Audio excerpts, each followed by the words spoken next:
नमस्कार, मैं हूं राजेश श्रीवास्तव। आज देश में कोई भी कोना हो, चाहे वो उत्तर प्रदेश हो, मध्य प्रदेश हो, बिहार हो, गुजरात हो, जितने भी जगहों पर उपचुनाव हुए हैं या फिर विधानसभा के चुनाव हुए हैं, बिहार की विधानसभा चुनावों की बात करें या उत्तर प्रदेश के उपचुनावों की बात करें या अन्य किसी राज्यों के, मध्य प्रदेश की बात कर लें, सभी राज्यों में कमोवेश भगवा लहराया है। और चाहे पूरे देश में भारतीय जनता पार्टी की पूरब से लेकर पश्चिम तक, उत्तर से लेकर दक्षिण तक उसकी भारी बहुमत से जीत हुई है। इन जीत के साथ ही तमाम सारे सवाल खड़े हो गए हैं। जीत के साथ ये सवाल भी अब खड़े हो रहे हैं कि क्या जो विपक्ष समय समय पर सवाल उठाता है, जो लोग सवाल उठाते हैं कि भारतीय जनता पार्टी संविधान पे खतरा है, भारतीय जनता पार्टी की नीतियां नहीं अच्छी हैं, क्या लोकतंत्र में जिस तरह के परिणाम सामने आ रहे हैं ये उन दावों को खारिज नहीं करते हैं। क्योंकि अब जिस तरह के परिणाम सामने आ रहे हैं उससे अब एक बात की चर्चा तो आम हो गई है कि क्या आम जनता के पास भारतीय जनता पार्टी ही सबसे मजबूत विकल्प है। यहाँ पर दो सवाल उठते हैं कि या तो विपक्ष सही तरीके से आम जनता के मुद्दों को नहीं उठा पा रहा है और सही विकल्प नहीं दे पा रहा है, या फिर अभी भी नरेंद्र मोदी का जादू कायम है। आपको बात करने के पहले मैं आपको बता दूं कि उत्तर प्रदेश में पिछले लंबे समय से जिस तरह से अपराध को लेकर के, जिस तरह से लेकर के जो है कानून व्यवस्था को लेकर के तमाम सवाल उठाए जा रहा था, ये मांगे नहीं पूरी हो रही, लोगों की नौकरियां नहीं मिल रही हैं, लोग परेशान हैं, लोगों के उद्योग धंधे बंद हो गए हैं। उसके बावजूद भारतीय जनता पार्टी ने उपचुनाव में अपनी सभी 6 सीटों पर जीत बनाए रखी। सिर्फ एक सीट पर समाजवादी पार्टी जीती है जो उसकी पारंपरिक सीट थी, और वहां उसके मंत्री पारसनाथ यादव की अभी हाल ही में कोरोना के चलते देहांत हुआ था। उनके बेटे लकी यादव ने जौनपुर की मरनी सीट पर जीत दर्ज की है। तो ये जो चीजें सामने आ रही हैं, ये उत्तर प्रदेश की बात नहीं, मध्य प्रदेश में भी यही हुआ। बिहार में जहां सारे एग्जिट पोल धता हो गए, कहा जा रहा था कि बिहार में वहां पर जो है महागठबंधन जीतेगा, तो महागठबंधन जिस तरह से आधी रात में फैसला आया उसमें साफ हो गया है कि अब फिर से बिहार में नीतीश कुमार की ही सरकार बनेगी।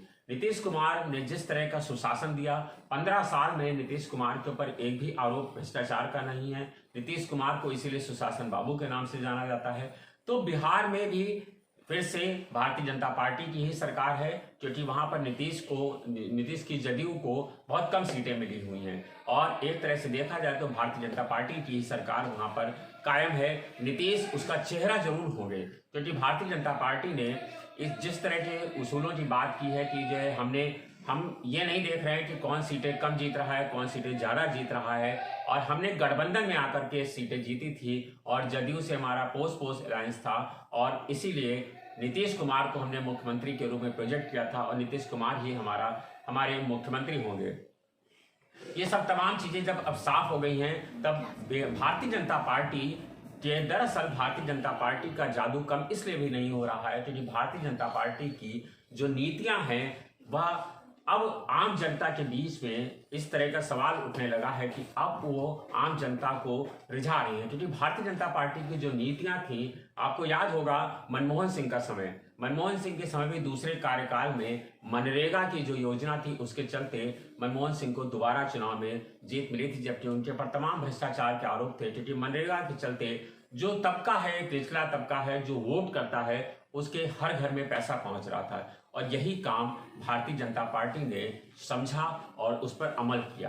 भारतीय जनता पार्टी की उज्ज्वला योजना हो, भारतीय जनता पार्टी की जनधन योजना हो, भारतीय जनता पार्टी की जो निचले तबके को, आर्थिक रूप से कमजोर लोगों को मकान देने की योजना हो, ये जो योजनाएं हैं वो निर्बल वर्ग को बहुत रिझा रही हैं। महिलाओं को घर पर गैस मिल रही है, अपने लोगों के मकान बन रहे हैं, जो लोग झोपड़े में रहते थे उनके मकान बनने लगे हैं, और जिस तरह से लोगों के खातों में पैसा पहुंचा, जनधन खातों में पैसा पहुंचा, और जिस तरह की आपने देखा कि जब कोरोना काल चल रहा था, महामारी का दौर था, लोग सड़कों पर थे, लेकिन जिस तरह से सरकार ने उस महामारी के दौर में चीजों को नियंत्रित किया था, लोगों को उनके घरों तक पहुंचाया था, योगी सरकार ने उसमें अनुपम उदाहरण पेश किया था, और लोगों को दूर दूर से, चाहे वो अन्य राज्य में कहीं भी फंसे थे, लेकिन उनको ला करके उनको उनके घर तक पहुंचाया, उनको उनके घरों पर रोटी मुहैया कराई, उनके घरों पर पैसा मुहैया कराया और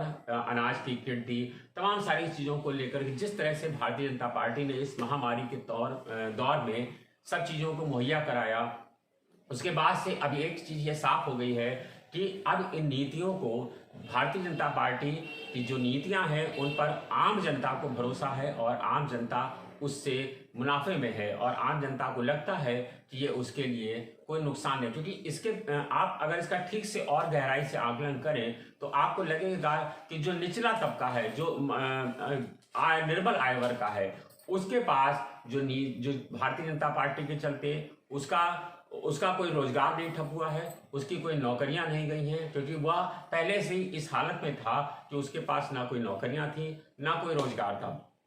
उसके पास अपनी खेती थी। अब खेती में भी उन जो चीज़ें हो गई हैं कि जो बटाई पर खेती बोता था, यानी जिसका अपना खेत नहीं था, उसको भी अब जो किसान दुर्घटना का बीमा का लाभ मिल रहा है, जो इसी के चलते तमाम सारे किसान अब भारतीय जनता पार्टी को पसंद कर रहे हैं।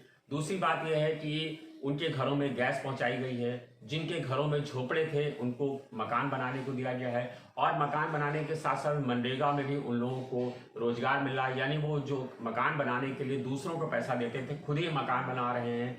लोगों के घरों में शौचालय पहुंच गए हैं, लोगों के घरों में गैस पहुंची है। ये तमाम चीज़ें हैं जो गाँवों को बहुत रिझा रही हैं। और आपको पता होगा कि अगर आप भारतीय लोकतंत्र में ठीक से गहराई से देखेंगे तो आप पाएंगे कि शहरी वोट से ज़्यादा ग्रामीण अंचलों में वोट डाले जाते हैं। बिहार में भी यही हुआ। सीमांचल में जिस तरह के वोट पड़े, जिन 78 सीटों पर वोट डाले गए, उसमें देखा गया कि भारतीय जनता पार्टी को खासा फायदा हुआ है। यानी कि जो ग्रामीण अंचल है वहां से पार्टी मजबूत है और उसको पूरा वोट मिल रहा है। शहरी वोट भारतीय जनता पार्टी को यूं भी मिलते हैं क्योंकि शहरों में जो वर्ग रहता है वो सवर्ण है, तमाम ऐसा वर्ग है जो भारतीय जनता पार्टी का पारंपरिक वोट है। इसलिए भारतीय जनता पार्टी के मिथक को तोड़ पाना आसान काम नहीं रह गया है विपक्ष के सामने।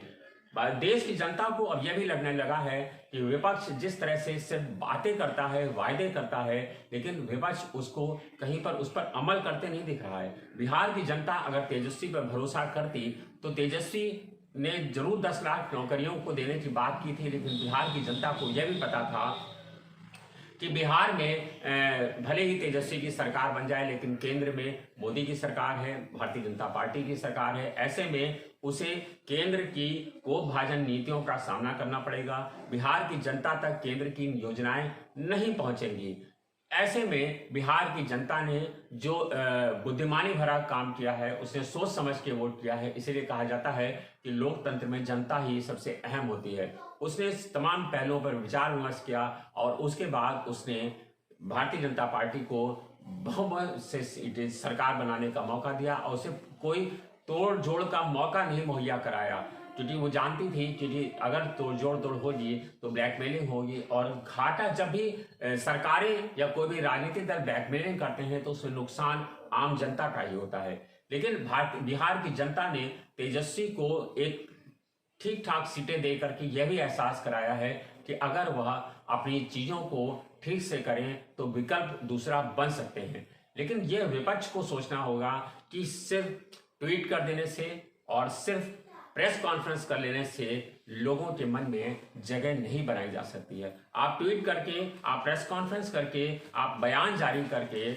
आप अखबारों की सुर्खियों में बन सकते हैं, मीडिया में छा सकते हैं, इलेक्ट्रॉनिक मीडिया की बाइट बन सकते हैं, लेकिन आम जनता तक पहुंचने के लिए आपको सड़कों पर उतरना पड़ेगा, कुछ काम करके दिखाने पड़ेंगे, नीतियां ऐसी बनानी पड़ेंगी जो आम जनता को रिझा सके। अगर आप 10 लाख नौकरियां लेकर के आएंगे तो कहां से लेकर के आएंगे? आप रोजगार देंगे तो कहां से देंगे? ये चीजें भी लोगों को समझानी होगी, लोगों को बतानी होगी। सिर्फ कोरी बयानबाजी से अब भारतीय जनता पार्टी को हरा पाना देश के लिए, किसी भी राजनीतिक दल के लिए आसान नहीं हो गया है।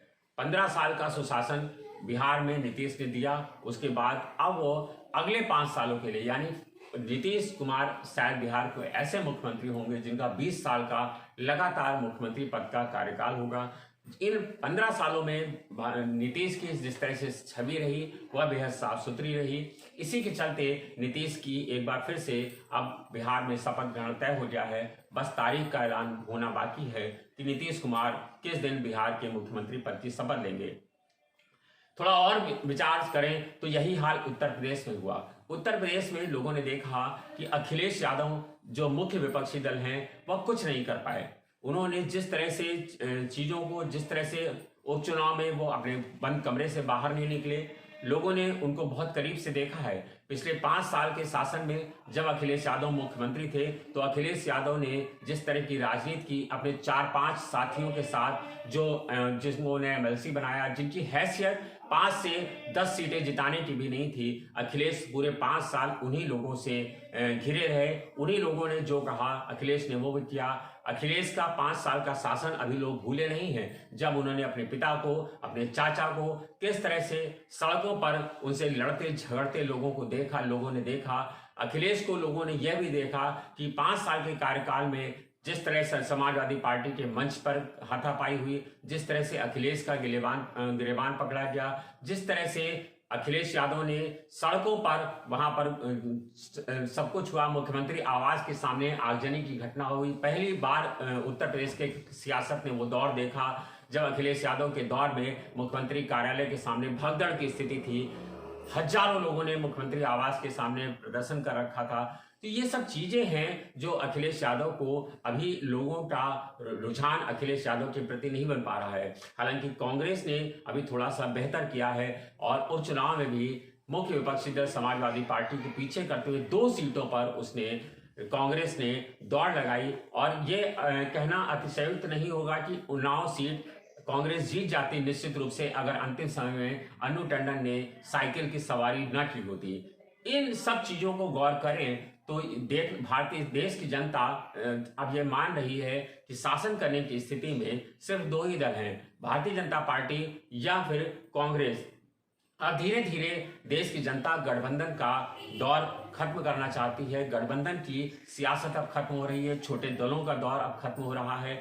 अब मुख्य दल, राष्ट्रीय दल भारतीय जनता पार्टी और कांग्रेस दोनों में ही लोगों का विश्वास बन रहा है। लेकिन आज बात हो रही है कि भारतीय जनता पार्टी का विकल्प क्या है। भारतीय जनता पार्टी का विकल्प अभी देश के सामने कोई नहीं है। अगर ये बात कहें, अगले उत्तर प्रदेश के जो 22 के चुनाव हैं, भले ही अखिलेश यादव 22 में बाइसिकल का नारा दे रहे हों, लेकिन उनकी साइकिल की सवारी पर कितने लोग सवार होंगे ये कहना अभी दूर की कौड़ी है। क्योंकि अभी जिस तरह की स्थितियां हैं उत्तर प्रदेश में, ये बिल्कुल तस्वीर साफ है कि 22 के बाइसिकल में भी कोई सवारी, शायद इतनी सीटें नहीं आ पाएंगी कि उनकी सरकार बन सके। क्योंकि अभी जो स्थितियां हैं वर्तमान की, वो यही स्थितियां हैं। अखिलेश यादव ने जिस तरह से उपचुनाव में समाजवादी पार्टी ने प्रदर्शन किया, उसके पहले उन्होंने अपना शक्ति प्रदर्शन करके दिखाया।